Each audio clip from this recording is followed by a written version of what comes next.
E aí, galera, vamos agora para uma análise de mão de PLO jogada ao vivo, né? No cassino aí. O jogo High Stakes. Acho que devia estar rolando o evento da Paripoca e a gente já consegue ver alguns nomes conhecidos, né? Por exemplo, Tony G, que é um político na Lituânia.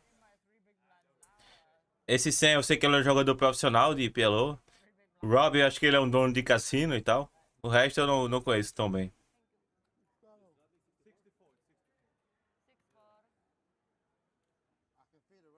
Dá pra ver que rolou muito Straddle aqui, né? E agora The Wolf tá no MP, mais o MP2 aqui. E ele joga de limp. O que ele já mostra que ele é um jogador recreativo jogando de limp com essa mão, né? Rei, dama, 5-4. Com três cartas de. Com três cartas de copas. Eu dei um pausezinho aqui no vídeo pra gente analisar. E o Rob provavelmente deveria ter jogado de raise aqui. Eu acho que seria a estratégia mais comum. Mas ele decide jogar de call, no caso, fazendo uma trap com o As dele. Interessante, As dos dois é uma mão que ele sabe que é raise, né? Então ele deve provavelmente estar jogando de call. Ele espera o raise de outro oponente para que ele possa dar o raise por cima. Algumas vezes jogar assim faz sentido, principalmente no jogo live.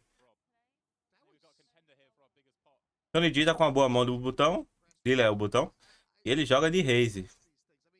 Não pode, mas joga de raise aí pra 20 mil fichas. Deve ser 20 mil dólares. The Wolf, nosso jogador recreativo, joga de call.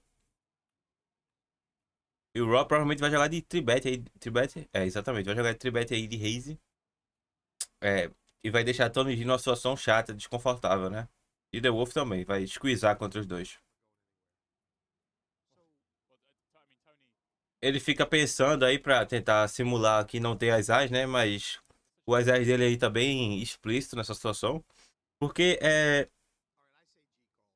normalmente quando o jogador joga de Limp Race, muitas vezes ele vai ter as. Alguns jogadores têm um range diferente dessa situação, mas a maioria das vezes é as mesmo. E Tony G aí, ele deve defender. Por quê? Porque mesmo ele jogando contra as, ele tem uma mão que consegue se defender bem. Consegue flopar. Se ele flopar no meio ali, um range no meio do board, ele consegue ter uma vantagem, né? Se ele flopar, por exemplo, se ele flopar um 10 valete dama, uns 5 6 4 5 6, ele tá na vantagem. The Wolf folda e vamos ao flop, né? A gente consegue perceber que a diferença de equidade não é tão grande, né? No pot limit amarra. Não tem tanto essa diferença pré-flop, é muito difícil, é uma diferença pré-flop. É, vamos ver o que rola. O pot tá em 187 e o Sterkton de 118, então ele tá bem curto. O SPR de menos de 1. E é isso, né? O Rob vai ao win, ele tem que ir ao win mesmo. Não tem o que fazer nessa situação. Ele tá com overpair e com flush draw nuts, então ele flopou bem. E ele decide chovar ao win. E Tony D aqui, por conta desse SPR tá muito pequeno, ele deve jogar de call, porque ele acertou parte do board, né? Ele tem um par do meio aqui, tem um straight draw. Embora ele, se ele estiver jogando contra a dama dele, ele tá numa situação difícil. Mas de qualquer maneira ele deve jogar de call.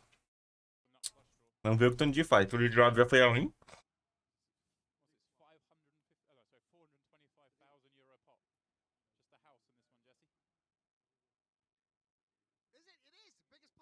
Tony G pensa um pouco e dá call.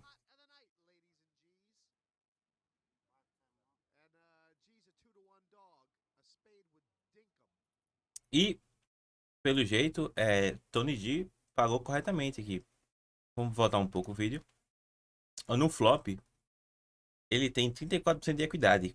Quando o Rob, o pot tem 180 e ele tem só 118, é muito lucrativo o call dele, né? A gente pensa, pô, Tony G tá perdendo, então ele deve foldar. Não, na verdade ele tem que dar esse call. Porque ele tem as odds pra dar call. Ele tem a matemática está ao favor dele. Ele precisaria de, não sei, chutando aqui de cabeça por volta de 27, 28% de equidade e ele tem 34, então é um call lucrativo.